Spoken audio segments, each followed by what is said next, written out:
Dhaggeeffattoota kabajamtoota keenya kan dhiiraa kan dhalaa kan biyya keessaa kan biyya alaa jirtan qophii ijoollee sagantaa garaagaraa qabdi nutti dhiyaadhaa. Har'aan tana waa'ee qotee bulaa tokko kan baadiyyaa keessa jiraatu. Qotee bulaan kun maqaan isaa Wadaay jedhama. Gaaf tokko ka'eeti horii beeyladoota isaa keessaa sangaa tokko fuudhee ni gurgura jedhee gara baadiyyaa gara magaalaa deeme. Gabaa geessee gurgurachuudhaaf jechuudha.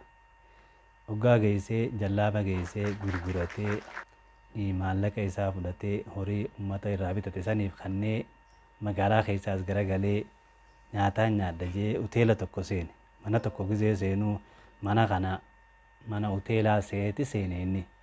Hoteelaa kana yeroo seenee kursiirra teessoorra gattaa'ee harka isaa waliin ta'ee hojjettoota achi keessaa yaammatee nyaata keessaa xibsii naa fidaa jedhee gizee ajajuu hojjettuun achi keessaa itti kobaltee kun gara mana nyaataatii miti mana farshooti yookiin mana dhugaatiiti jetteen jechaadha. Farshuma sanuu naa fidi jeen innis bakka farshuma sanuu nin dhugaatii har'a himeetii ni ilaala jedheen naa fidi jeeni farshoo san qicanii kannanii fi dhugee jaan qotee bulaan kun achi keessaa gabbee kan if wallaale laafaan kun achirraa kukkufaa yeroo deemu hattoonni achuma keessa laallatanii jala deemanii jaam. Osuma deemuuti namichi kun karaa irratti kufee if wallaalee safaraanee jechuudha. Karaa irra kufee osuma ciisu hattoonni kun deemanii maallaqa inni harkaa qabus waan harkanii jiraniif shigiree bitatanii rifeensa isaa irraa haadanii maallaqa irraa fudhatan. Waan inni qabu jechuudha. Inni rafu jira. Kana cufa if qaban qabu. Sakaraanee jira. If wallaalee jira jechaadha.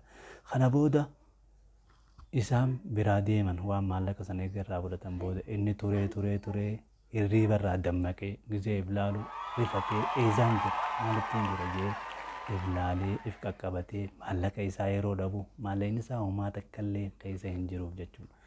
Kiisee isaa keessa hin jiru jechuudha. Kana booda